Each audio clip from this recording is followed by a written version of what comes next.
but I can make more of a long-term impact by going into a business and working with a small business owner on leadership, hiring the right people, getting their business set up, making sure they're profitable, and completely changing their life, which is a lifelong trajectory of making a difference in someone's life. I want to leave the legacy of time. I want to show people that you can have it all. What's up, everybody? This is Joe Vega, and welcome to another Flower Shop Secret podcast. And today, I'll be speaking with Angela Proffitt, productivity consultant and CEO of GSD Creative. Our conversation will help local business owners like you answer the call to get stuff done and transform your business to achieve freedom. Let's do it. So the big question is this: how can small business owners like us in the flower industry overcome the greed of order gatherers and bypass the deceitful games played by wire services? How do we market, sell, and deliver flowers online so we may break free from these antiquated practices and earn our freedom? Those are some of the questions we will answer on this podcast. I'm Joe Vega. Welcome to Flower Shop Secrets. Watch now on YouTube. Like, subscribe, and ring the bell for new episodes. Hey, Angela, how are you doing? Great. How are you, Joe? I'm doing fantastic. Thanks for being on the show. Thanks for having me. Absolutely. I would never thought in a million years that I have a podcast. And part of the reason I have a podcast is because of you. Yay! I'm so excited that I can inspire you because you have so many amazing stories to share with people. And that's the whole point of podcasting, is sharing and highlighting the friends and family of your community. Yeah, I'm starting to get used to it. One day I'll be as good as you. We're getting there. One day. Yeah, we're getting there. Absolutely. So, gosh, we have so many things to talk about. I mean, you've been definitely an inspiration in my life, and a role model as well. So, I mean, you're a productivity consultant. You've published several books. You've been a podcast host. Like I said, you're the co-founder of the collective 615. That's right? it. And but before we get to all that, can you tell us exactly how you got started in the weddings and events business? Yeah, it was a complete accident. But it's like when you're kind of born to do something, you're born to do something, but you just don't know it yet. But I really, I grew up around the wedding and events industry. My family was very entrepreneurial, not my mom and my dad, but my uncle owned a wedding venue for 35 years. And so in the summers, the kids would get dropped off on the Mississippi Gulf Coast and we would pour sweet tea and lemonade and cut pie. And then that business started as a florist. My uncle started as a florist. And so it was just always around the coolers and the flowers. And then every year it seemed that he continued to expand. And so then he would add a catering kitchen, and then he started to make dresses. And then he started to do invitations, and it really became like this one-stop shop. But I never thought I would be in that industry at all. So I loved helping people, and growing up, the older you get there, my mom's like, what are you going to do when you grow up? I mean, you're so good with people, maybe you could just be a nurse. And there was a lady who was in her 30s at the time when I was in my teens. I hadn't even started college yet, who worked at a morgue. And she knew I was going to nursing school. And she's like, we need a secretary. Why don't you come down to the morgue and work over the summer? And out of just pure respect for the morgue, I didn't know what a morgue was. I just really loved that woman. And I looked up to her and I'm like, God, I hope when I'm 30, because that's so old, I hope I can still tumble like this. And so I did an internship at the morgue. I realized I was with dead people. I was a badass at anatomy when I did go to nursing school. But what I learned very quickly in doing my clinical rotations was that I don't like inflicting pain on people. And so I very quickly changed my degree to psychology. And so that's how I ended up working in mental health. I worked in the AIDS clinic, and I really stayed in healthcare for a good 10 years. But the whole time that I had this real job, as my mama and daddy would say, I helped a lot of my parents' friends' kids who were starting to get married. And my parents were very involved in the Catholic diocese.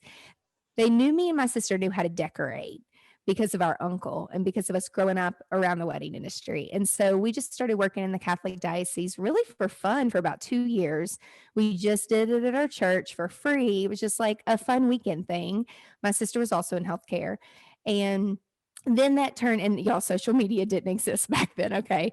And so then that turned into, well, I'm not Catholic and I'm not getting married at your church, but I'm getting married at this place. And then a few years later, that turned into, I'm not getting married in Nashville.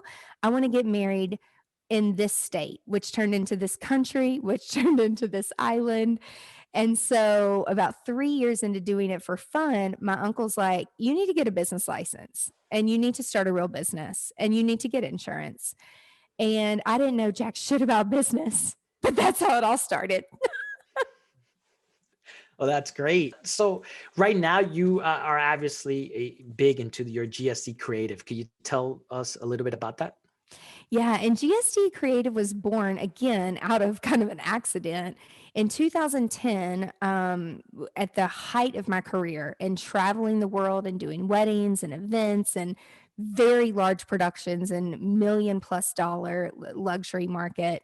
Our town flooded in 2010. And so while I was always paperless and I was always very efficient, the reason I learned that is going back to healthcare, EMR, electronic medical records. They called me the EMR cheerleader because I got to go around and teach all these offices, these physician offices, how to go from paper charts Right. to getting it all in the cloud. And so I knew at a very young age that if I ever started a business, we would always put everything in the cloud because it was like a safety net. I could access everything from my phone. And none of my vendors and none of my creative partners would listen to me. They would show up with these notebooks. And I'm like, what if something like caught on fire? And the flood was never even in my head. But sure as shit, one day our town flooded and we had 8 displaced weddings. It was a nightmare, and a lot of our partners lost everything, and many of them did not have flood insurance. And so it was a really dark time for Nashville, but our city pulled together and we replanned. I mean, it took months and months and months, but we replanned weddings and things like that. But what it did for me for GSD Creative was they were ready to listen. They had suffered a tragedy and they were actually ready to learn. Okay, what's this cloud thing? We're still afraid of it, but what is the cloud? So I started hosting free classes on the weekends at some of my friends' rental properties. And I'm like, if you have a Mac and you have an iPhone and you want to learn the cloud thing, just come and I'll teach you. And every Sunday for about a year, all the creative people would just come. And so through word of mouth, people started to say, like, what is this cloud thing? What is this? How do you sync all this stuff? And it really comes down to being productive. And so that was born another company, which is GSD Creative, which I've always said for a long time, we GSD, but we like to have fun doing it. And GSD is get shit done. So I'm all about making sure that people have the right people in the seats, the processes, meaning paperless processes, all in the cloud, backed up multiple times. The productivity piece comes in with automation and software. And back in the day in 2010, there was not a lot of software. It wasn't the cool thing. Now it's so overwhelming because there's too many choices. And then making sure that you're profitable. And that was the key component. And for me, when I started a productivity company, I'm like, I've got to hire an accountant. I've got to hire a business manager, and there's money in the bank. And then they started to assess all of my finances and my business practices and what the hell was Angela doing, and why is Angela still working in healthcare? Yes, I was still working in healthcare and teaching gymnastics. So I had 2 companies. You can say I'm a serial entrepreneur, but those 2 men really put me in my place because they said, "You don't know anything about numbers, honey, and you're doing all these things and you're working with over 250 clients a year. That's events, and you're actually not profitable." So I actually joined an entrepreneur organization and got the right mentors. And I had to make some really big changes to make sure that I was actually running a profitable business, which meant, pulling apart all of my packages and everything that I'd put together. But what I learned about myself was I hated running a business. I just wanted to do the fun stuff and the creative stuff. And so I learned right then and there that I would always hire someone and pay someone and invest in someone else to do the things that I didn't want to do and the things that I were not good at doing. So that's where GSD was really born. And then, I've learned so much over the years, and where my heart is really at for GSD and other creative business owners is making sure like they have the 4 P's, and being the people, the processes, the productivity, and most importantly, the profit. It's not always about the money, but why are we running our own business if we're not doing it to support ourselves and support our family? You have your hands on so many different things. Which areas do you enjoy the most? It sounds like I have my hands in a lot, but the older I get, the less I get involved in. And I only put my time and energy into certain things now that I actually want to put my time and energy to, right? So the most joy that I get is like working with people like you, Joe, like people that I know that they can take some of the things that we've already done and take the roadmap and then follow the roadmap and then create their own, and then you start to see the fruits of your labor pay off in other people. And so that's why I've retired out of doing events and design and focusing more on consulting, because you can only do so many weddings at so many islands across the world, and you can only do it so many times. And I will say that TV and I've done all the shows and I've done all the things, and it takes the fun out of it because it becomes this Pinterest production, which is not why I started to do weddings in the first place. I like to work with real people who are in love, who are best friends, who I know are in life for the long haul partnership. And that's not what weddings have really turned out to be, not in the 3% of the luxury market I work in. Don't get me wrong, I loved my clients, but I can make more of a long term impact by going into a business and working with a small business owner on leadership, hiring the right people, getting their business set up, making sure they're profitable, and completely changing their life, which is a lifelong trajectory of making a difference in someone's life. I want to leave the legacy of time.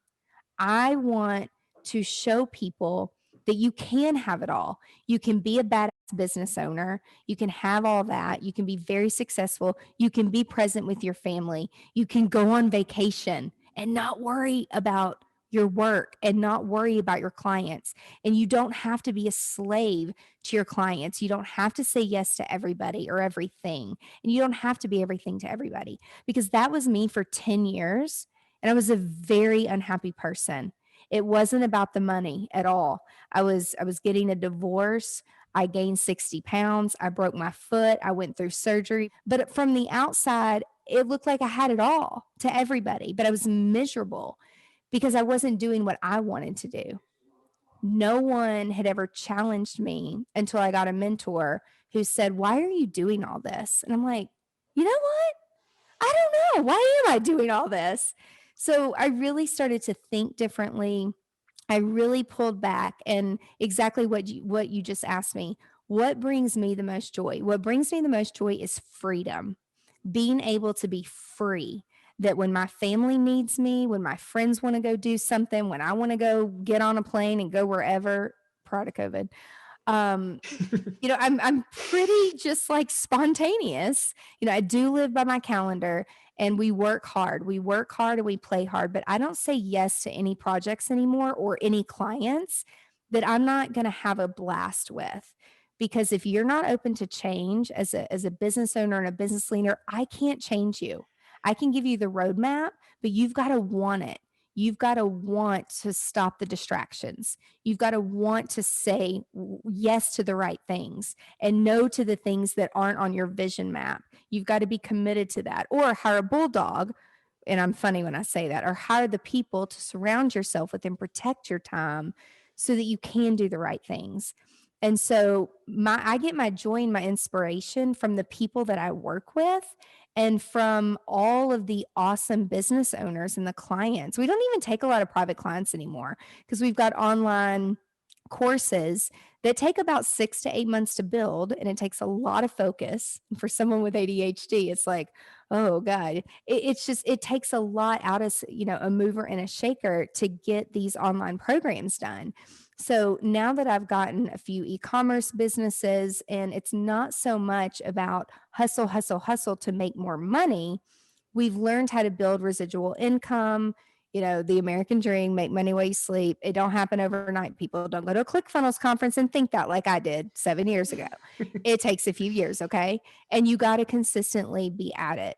But what I love doing is I love helping other people achieve their dreams and their goals. As cheesy as it sounds, it's almost like a proud mom, and it's like I have a group of my people that are doing the things. They have the message. But they need the guidance. They need a shove in the butt sometimes. And I have to make sure they're all, being consistent. But like that's what brings me the most joy in work. And then in personal time, if I got COVID and I got to be in bed for 2 weeks and get better, I'm not sitting there like fretting. To me, that's freedom of making sure that I know I've built a solid team. They've got it. No one's going to die. No one's going to go down. Now, it doesn't happen overnight, people, but that is what I like to help people do is have that freedom so they can have an amazing business and they can also have their amazing life, family, personal time as well. You mentioned a few times you really your life took a turn for the better once you actually started listening to a mentor. Um, how important is it for people to find the right mentor? Oh my gosh. I mean, to me, and I'm being serious when I say this, it is the between life and death. If I didn't have the mentor that I had, one of my very first mentors, and all my mentors is funny, they've all been men. And I think the reason is because I'm the oldest, and my dad was super aggressive, and I've been told that I'm very intimidating and aggressive. I'm like, what? I'm like the nicest person ever. But I will tell you how it is with a smile on my face. Like, no bullshit's coming over here. And so I think that for me, my first mentor was through SCORE, which was free. He was an 83-year-old man who owned a bunch of nursing homes, Charlie Redmond. He's in his grave now. But he would like slam his hand down and be like, God damn it, Angela, listen to me. I told you to build a brochure. Now, this is back in the day. I didn't even have internet at home, y'all. Like, that's how long ago this was. And I'm just like, what does this man know about the wedding industry? He owns a bunch of old nursing homes. He's so old. But it took me about 15 years after mentor through, and I get a new mentor every single year because they all teach you something different. And I learned that, and I'm lucky because I get to be part of the entrepreneur organization, and it's something. In fact, this year I'm on the board. I'm mentorship chair, and so it's so important every year you put your name in the hat if you want to either be a mentor or a mentee, or you can do both. I usually do both because I like to give back as well. But I always get somebody new because I'm always going to be challenged and I never want to stop learning. So it's not so much like find the right mentor as it is to change it up at least once a year to find like a good coach or a good mentor who can use their experiences. It has nothing to do with the industry. I've never once had a mentor in the creative community, in the wedding industry. They know nothing about it. As a business owner and an entrepreneur, we all have the same issues, the challenges, the problems. It doesn't matter what industry you're in. Find somebody that you respect, that you look up to, that has a lot of life experience. And so most of my mentors were, 20 plus years older than me. And many of them, they still see me as like a daughter to them, but those are the ones that care the most. And sometimes, like, I'm really hard headed. I've got to be cussed at and screamed at. Otherwise, I'm not going to listen to it. I've come around a little bit since then. But it's just asking, making sure that they're asking you the right questions and the meaningful questions. And it's something and it's somebody, because when you're your own boss, if you don't have an advisory board or a mentor or a coach to hold yourself accountable to, I don't know how you would make it. I really don't. Like, you need somebody or something like helping hold you accountable to what your goals and your values are going to be for your company each year. It's so important. Yes, it is. We have so much in common. As a matter of fact, I can't. I just got to tell everyone how the very first time we met. I just got to tell that story. It was It was Vegas. Vegas. It We was were in Vegas. Vegas. It was it was Vegas, and we were that wedding MBA, right? That was Yep. So we got this email, and you know how people like try to introduce each other through LinkedIn. Hey, we're at this conference together, and we were talking to a lot of different people via LinkedIn. Ken and I were in the hotel rooms, and he's like, "Oh yeah, there's this woman named Angela. She wants to. It looks like we're some have some interesting things together. A lot of things in common." So we were like, through email, we're like, yeah, we're gonna be in this area, and there was so many people there, and you were helping out a friend there with some video. You guys had a booth, and we were like, oh, we're wearing a lovely t-shirts. I'm sure we're gonna come across, and we went around and around. We couldn't find you. Um, and all of a sudden we're like, oh, we're giving up. We're just going to go have lunch. And you actually happened to be at the last sort of booth before the lunchroom. And you saw me first. And all of a sudden I hear, Joe. And you like with your hands up and you gave me a hug. And I just didn't know how to act. I'm like, wait, what's happening? What's going on? I'm a hugger. Yeah, yeah. And I was like, Kenny was like, what's happening? Like, because you noticed my loving shirt. Yep. And we just hit it off right away. We went out to dinner that same night. And the funniest thing happened because we're out to dinner. Ken's sitting next to me, my business partner. You're sitting across. We went to this restaurant and we actually closed out the restaurant. We were just there talking and talking and talking. And at some point, you went to use the restroom, and Ken looks at me. He's like, she's a girl version of you. I don't know if I can stay here much longer because we were So annoying him. true. Yeah, we were annoying him so much because we were like, and Kenny's a little bit more reserved. He's like, I don't know, you guys are way too hyper for me. Yeah, Uh, too much energy. so we just hit it off right off the bat. We've brought up True Colors a few times. We're both oranges. Ken is a green, I believe. Could you Yep. talk a little bit about that? Because most people don't Yeah. know what that is. Yeah, so True Colors is a psychology methodology that I learned about when I started to work in mental health. Now, I was 20 years old, but the only assessment that our patients, and I worked in the trauma unit in mental health. And so thinking just suffering some crazy tragedy and coming in and being hit with all these assessments.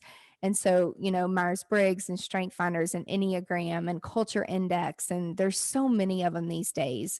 But back then, it was not the cool thing or the in thing to use psychology methodologies to hire people for your company. And so I learned very early on how all these different assessments could open other people's minds up, and it helped me understand my patients.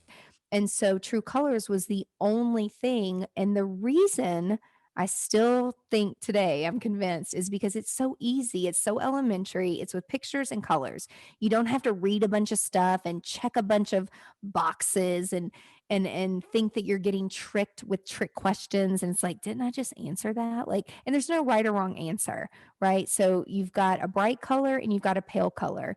And it's just essentially how your brain is wired when you think about your happiest state. And so I always loved True Colors because my patients loved it. And even when I started my business, it's almost like I was using it, but I wasn't actively using it. And so in 2013, when I really started to travel a lot to all these different islands, and a lot of the staff, they're like, how are your people so damn happy? And in my head, I'm like, because I place people in their jobs and their positions by their color. And they're like, what? Like they thought the color of their skin. And I'm like, oh, no, no, no. There's a thing called True Colors. I'm like, there's a gold. Golds are super type A. These are the people that are like running the show. These are like my directors on the wedding days that make sure all the vendors get there. They're doing the timelines. Like they're super accountable. They're always proactive. They always have everything fixed in their head. Then you've got the blue people, they're driven by emotion and customer service. And so on a wedding day, I stick my really, when I say bright blues or high blues, because there's a numbers game that goes with it as well, I stick my high blues with all my VIP clients. So I've got a blue person with my bride, with my groom, with the parents. All day I have blue people taking care of the people. Then you've got the green people, which the green people for us were my operations people because they asked me a gazillion questions 15 months before that big ass event. And they were the reason that like the tents didn't fall.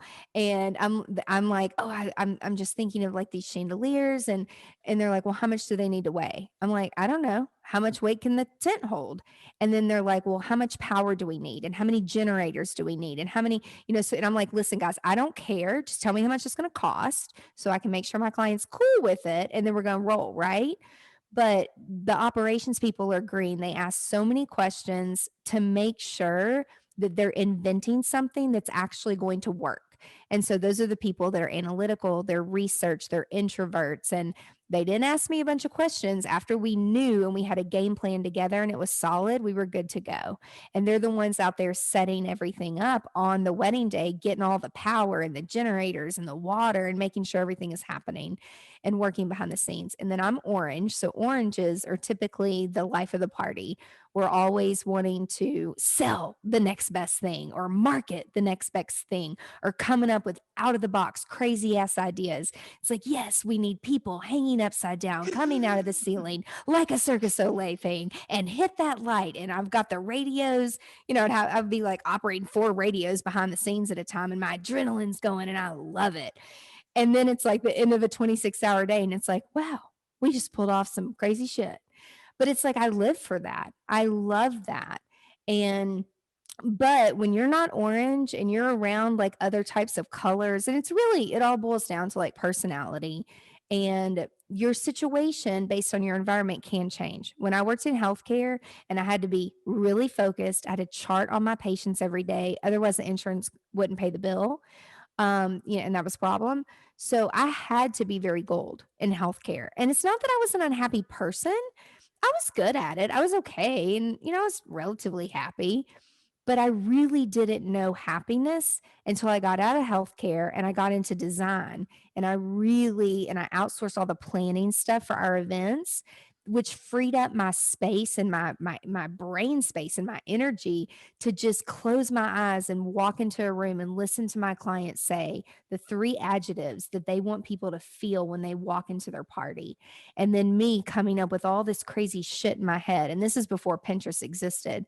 Pinterest helped clarify some things, but we didn't really use it that much because I want to pull the inspiration based on psychology and build something for the client around the psychology. And that's where branding and marketing, really started to come into play. So True Colors is used for the foundation of everything we do. The very first thing when I go in to consult with a group, as Joe knows, is I colorize their entire organization so I know my audience. I can't go in and effectively identify blind spots or help with changes until I know what we're dealing with. And I will say, and I'm not just saying this because it's you, Joe, but lovingly, shockingly, because a lot of companies, especially tech companies, they don't have a good mix.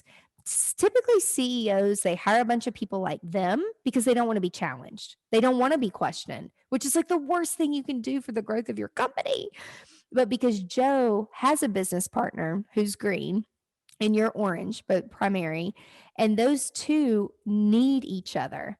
In fact, one of my online companies that I'm a part of now, I'm really orange, she's really green. We're business partners, and people are like, I mean, we're best friends too. People are like, "How are you guys best friends? Like, you're so different." And I'm like, "Well, I need her brain, and she needs my brain, and I need her brain because I don't want to do or learn the things that she knows how to do. What they do, what the greens do with the numbers naturally, is incredible. We wouldn't have a profitable company without that. But with the design component and the marketing component and the people and the energy, that's like a time suck for the greens. That's all left for the oranges. And so we really are able, much like you and Ken, to see eye to eye. Now, not every time is perfect. Sometimes she looks at me and she's like, we were here. And then you took the conversation to here. And I don't know what's going on in your head, but I need you to come back down to earth because that's not going to happen this year. And I'm like, okay, well then we call it parking lot. We're going to parking lot that over here. So we've learned how to compartmentalize, pull out all the cool ideas, nothing's off limits, and put them in compartments, and then we can always circle back to it. But the synergy is you've got to have all four colors to really run a company, and you've really got to understand how to reframe and appreciate every type of personality.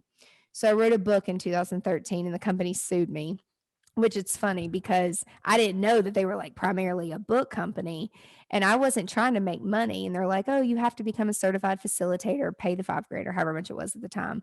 So I got my certification so I could go and teach the workshop now. And I got to keep my book and then, they get some of it, whatever. Now they're my client. So many years later, they had a new owner. And when the pandemic started, they needed help taking all their workshops and their trainings online, and the owner knew that I was like a tech geek, and I love that. I'm like, yes, I'm a tech geek. And so he reached out to me and he's like, can you help us, really digitize all of our stuff? And, if it hadn't been for the technology and the platform and all the people pulling together, they would have been out of business in a hot second. So it's been like a labor of love of a relationship over the years, but it is the foundation of everything we do to make sure that we are customizing the message the way that the client needs to hear it or the way the team member needs to hear it. And then it changes the whole perspective of stress and anger and thinking that someone is arrogant. It's like, no, they're just green and that's okay. There's nothing wrong with that. Like, seriously. What are the 4 P's to getting done? Yeah. So it's y'all, it's super simple. It's people, got to have the right people, processes, paperless processes, the productivity, which again, automation software, and then profitable. You've got to be profitable. So those are the 4 P's, the 4 foundation pieces that you need to make sure that you're going to GSD and you're going to get done. So every company that we work with, everything we teach online, every video, everything that we do, we are always going back to the 4 P's. And once you learn that foundation of each of those 4 P's, you're golden. And it doesn't happen overnight to fix it all, but at least you have the knowledge of what you need to go out there and better your business and keep pushing forward every single day. Wow. It sounds so simple. Right? Yes. Right? Do you have any florists that are clients? I do. Actually, one of my favorite clients, he's got a beautiful shop in Albany, New York. And he's actually was one of my first consulting clients. We did Hillary Scott's wedding. She's the lead singer of Lady A. And the groom is from Albany. And so this was many years ago, but we went up there and I went into his beautiful shop and I really wasn't doing consulting yet at the time. Like I didn't know like kind of what I was sitting on, like the information. I was just kind of doing my thing. And he was probably about 30 years older than me. And he had been around for a really long time, super established, did lots and lots of luxury weddings, big into politics. We actually did a wedding together. Oh, this is a funny story. And I pulled up in a refrigerated truck and I'm like, who are they? Why are these hot guys? What are these dogs? And I was like, what's going on? We had bought out the place, our client. And they're like, well, Mr. Biden's about to be here. I'm like, who? They're like, Joe Biden. I'm like, who's that? They're like, the vice president of the United States. And I'm like, why is he here? And they're like, it's your groom's uncle. I'm like, why didn't somebody tell me? But get out of the way. Like, if you need to search my truck, search my truck. You're running me behind. Like, I need to set all this stuff up. It was like this big production. They put a scanner out. We couldn't use our phones and our radios. Then I got back into the city and I'm like, can you please tell me the next time that like if somebody like the vice president of the United States is going to be there? He's like, but you live in Nashville. You work with people in the public eye all the time. I'm like, oh, I don't care about Joe Biden. I just cared that my phone wouldn't work and my radios wouldn't work. I couldn't like talk to all of our staff. Like it was crazy. So anyway, we've done some crazy things together, but the very first wedding we did, he's like, how is this going to work? You live in Nashville and I live in New York. I'm like, oh, we're just going to share a Dropbox. And then I'm going to share a Google Drive template with you and it's going to have everything in it. And then he started asking me questions. And we actually spent a lot of time together because we put it together pretty quickly. They were about to go on tour. And so we only had like a very short window of time. It was right dead in the middle of smack dab winter. It snowed. It was gorgeous. It's freezing. I wasn't used to it being that cold in New York. Going from Nashville. But he kept asking me these questions as we were planning. And I also noticed his entire staff, he paid for them to have iPhones and iPads, but like they didn't use them for like the way we use them. And so he started asking me these questions and he's like, "What do you mean you have a template?" Like, I'm like, "What do you mean?" And so I'm like, "Let's get through this wedding and I want to come up and spend a week and I just want to observe like what's going on because it was just like little things. Like, for example, he has this huge warehouse with the most amazing furniture. And I'm like, oh my God, we can use these and these and these, and we can take these and turn them upside down. And you can put flowers dripping down. He's like, oh no, those are lamps. I'm like, yeah, but we can also rig them upside down and you can like hang flowers from them. He was just super traditional. And so he's like, God, your brain is crazy up in there. And so we got through the wedding. I went back up. I spent a whole week with him and his partner. They have this huge house. He's like, you can just come live downstairs for a week. I'm like, all right, cool. So I really dove into like they had all Apple systems, they had no software, they had all this amazing furniture. They weren't renting it out. They would sell it in their shop. And I'm like, "Oh no, but you can rent that shit and get it out of the shop and then that brings people into your shop because people are like, "Where did you get that?" "Oh, that's a rental at Renaissance Floral Design." And so I started to teach them and implement like a scanning software. I'm like, well, how many do you have of those? And he's like, I don't know. I'm like, well, when you book these huge weddings and they want all these vases and lamps and chairs, he's like, oh, I just know how I just have it all in my head. I'm like, that is horrible. What if something happened to you? Like, what if you were hit by a bus? And I mean, these were not, I mean, they were running millions and millions of dollars of not just like flowers and floral design. And then he bought linens and lights and he was really a one-stop shop from design. And so we really worked together to develop paperless processes, templates, systems, implementing software. It actually, sadly, we ended up getting rid of pretty much all of his staff because they had all been there for almost 20 years, same delivery driver, everything. And he had different facets and revenue streams of his business. And so we really broke it apart. And I'm like, you got to get some new blood up in here. These people are, they're just getting a paycheck. And that's not what flowers are about. Like there's so much beauty behind it. So we eloquently let people go. I didn't know that New York was a different type of hire for work than Nashville is. Went through a few lawsuits, but it's okay. Like all of this needed to happen. And then I started to get into the profitability part, and this was the saddest part, but the best part. His accountant of almost 30 years was stealing from him. And I had to be the one asking the questions. I'm like, why is there Oriental trading on here? Why? And he had to go to her and then come to find out after looking and digging. And, you know, when you're doing well as a business owner or you think you're doing well, why would you go around and looking for a bunch of questions? Let me tell you, his staff hated me. They called me Mama Smurf because when they first met me, I had a blue outfit. And so, but at the end of it, I mean, I'm still friends with them today. We still do some things together, but I ended up consulting and working with him for about 2 years on really putting all these things in place. And he's like, you know, Ange, you were like this little bebop and blonde coming up here with your big hair. The closer the hair, the bigger the hair, the higher you are to God. And he's like, up from Nashville. And he's like, but you changed my life. Like, and, you know, we had some tears and good tears, but taking his company and growing it hundreds and hundreds of percentages to making sure that he was working smarter, not harder. And I'm like, you don't need to take every single itty bitty little birthday when you're doing all these other big things. And he had really morphed into this full service design firm. And so he was one of my first clients ever that was a major florist. And then we actually have a new shop out in New York that a planner had just recently turned to us and said, this woman is amazing and the flowers are amazing. And again, a lot of the people we work with are on the event side, these very large events, and they need to learn how to appropriately build their teams and they need to appropriately learn how to do quotes appropriately to quote a project. Because some of these projects are really large and you get into it and you don't know that you're going to need 50 people to implement these huge things that these people are asking for because they see it on Pinterest. And then you tell them how much it's going to be. And some people are like, you're crazy. And then people are like, All right, cool. Where do I sign? So you've got to be prepared for that and you got to know how to charge for it.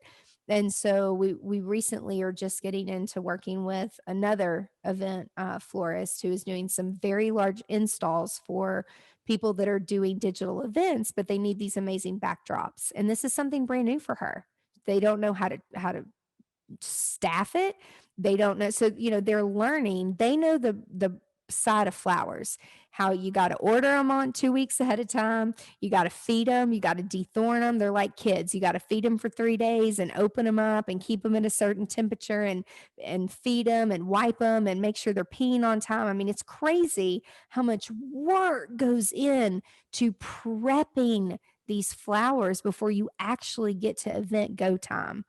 And so, I mean, florists are some of my favorite people to work with just because I think my heart is just in it just because that's what I grew up around with my family. And I see the happiness that it brings to people in so many different facets from weddings to celebration of lives. And it's just flowers just make people feel good when you get them, you know? Absolutely. Wow, that's amazing. Well, Angela, we can talk for hours I know and we're out of hours and time. hours. And it never gets old either. We On can and just, on and yeah, on. absolutely. This has been fun. I think we should definitely do it again. Can't wait till this COVID thing is over because we definitely would love to go to Nashville and pay you a visit. Um, and thanks for joining me. Thank you so much for having me. And for any of your listeners, if they want to know how to get shit done, you can go to gsecrets.com and there's some free videos there that you can download. And I share little stories with you and give you little free nuggets along the way. And just keep following Joe and Lovingly because they've got it together. If you lead, let them lead you into all the changes that technology is bringing. And it's not all easy, guys. I get it. But when you have a great leader and somebody who has your best interest at heart and your business at heart, you're never going to be steered wrong when you're being led by someone who's out there taking the risk for you. So stick with Lovingly because I've been watching it over the years unfold and it's incredible what you guys are doing. Couldn't have said it better myself. Thank you so much, Angela. Bye, guys. Bye. We want to help your business bloom. Check out more episodes of Flower Shop Secrets. Watch now on YouTube, like, subscribe, and ring the bell for new episodes.